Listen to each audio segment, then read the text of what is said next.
திண்டுக்கல் மாவட்டம் வேடசந்தூர் அருகே பைக் மீது லேசாக உரசியதால் காரை வழிமறித்து கண்ணாடிகளை அடித்து நொறுக்கி சூறையாடிய சுல்லான்களின் வீடியோ வெளியாகியிருக்கிறது.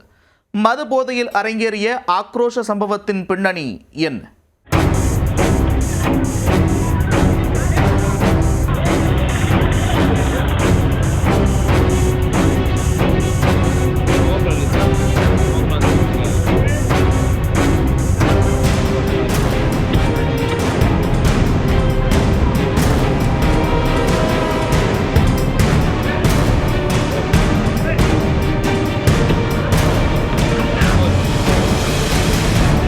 பைக் மீது லேசாக உரசியதால் கார் கண்ணாடிகளை அடித்து நொறுக்கி சூறையாடிய போதை இளைஞர்கள் காருக்குள் அமர்ந்திருந்தவரை காலால் எட்டி உதைத்து தாக்கி ஆக்ரோஷத்தில் ஈடுபட்டுள்ளனர்.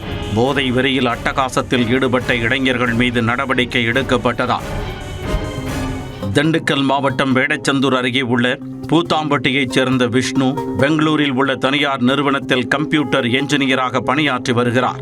சம்பவத்தன்று பெங்களூரில் இருந்து ஊருக்கு வந்திருந்த விஷ்ணு தனது தந்தையை காரில் அழைத்துக் கொண்டு கோயமுத்தூர் மருத்துவமனையில் சிகிச்சையில் உள்ள தனது மாமனார் முருகேசனை சந்தித்துவிட்டு மீண்டும் பூத்தாம்பட்டி நோக்கி வந்துள்ளார்.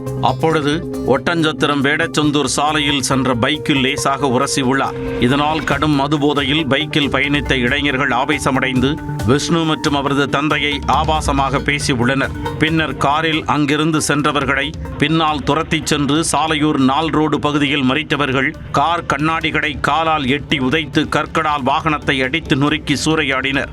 மேலும் சம்பவத்தை தடுக்க முயன்ற விஷ்ணுவின் தந்தையை உடைந்த கார் விண்டோ வழியாக எட்டி உதைத்து தாக்கினர்.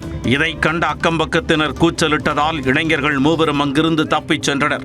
இச்சம்பவம் தொடர்பாக வேடச்சந்தூர் காவல் நிலையத்தில் புகார் அளிக்க வழக்கு பதிவு செய்து தீவிர விசாரணையில் இறங்கினர். தலைக்கேறிய போதையில் இருந்ததால் பைக்கை மட்டுமே பறிமுதல் செய்த அதிகாரிகள் நாளை பெற்றோருடன் காவல் நிலையம் வந்து சந்திக்குமாறு எச்சரித்து அனுப்பினர்.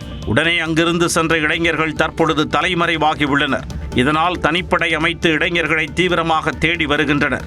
சிக்கினால் கார் கண்ணாடியை அடித்து நொறுக்கி சூறையாடியதற்கு உரிய நடவடிக்கை பாயும் என எதிர்பார்க்கப்படுகிறது.